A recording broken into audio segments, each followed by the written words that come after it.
क्या आपने कभी किसी को इतना याद किया है कि हर पल उसी के ख्यालों में जीती रहें? शादी के बाद का हसीन लम्हा और फिर शौहर के बगैर वक्त की आजमाइश। इस इमोशनल स्टोरी को गौर से सुनिए और बताइए कि आप भी परदेसी की बीवी हैं तो क्या महसूस करती हैं। वो परदेसी की बीवी थी जिसकी रातें जागते गुजर जाती और दिन मुस्कुराहट उभरे। शादी के चंद लम्हे और फिर जुदाई का सफर। वो उसकी आंखों में देखकर कह गया था, जल्दी लौट आऊंगा, मगर वक्त ने वादों को लंबा कर दिया। वो औरत थी जवान, ख्वाहिशों से भरी, मगर वफा में बंधी हुई। जब रात गहरी हो जाती और बिस्तर उसके बगैर सर्द लगता तो वो आंखें बंद करके उसके लम्स को याद करती। वो याद करती कि कैसे वो उसके बालों में उंगलियां फेरता था, कैसे उसकी निशानी चूम कर कहता था, तुम मेरी कमजोरी हो।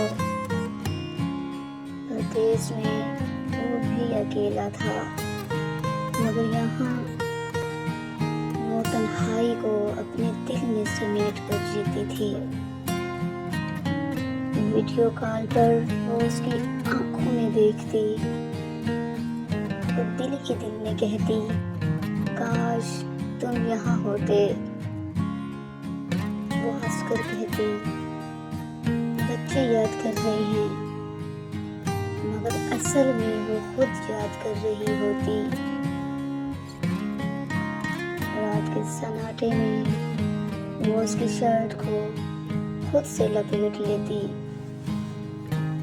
आंखें बंद करके सरगोशी करती, जल्दी आ जाओ, मैं थक गई हूँ। वो किसी को बता नहीं सकती थी कि वो सिर्फ बीवी नहीं, एक औरत भी है जिसे मोहब्बत, तवज्जो और अपने शौहर की कुर्बत चाहिए। वो वफा में पाक थी, मगर एहसासात में बेहद गहरी। फिर एक दिन अचानक दरवाजा खुला। वो सामने खड़ा था, लंबे अरसे बाद वही खुशबू, वही आवाज, वो लपक कर उससे लिपटी जैसे बरसों का प्यासा पानी से जा मिला हो। उसने उसके बालों में हाथ फेरा और आहिस्ता से कहा, मैं वापस आ गया हूँ हमेशा के लिए।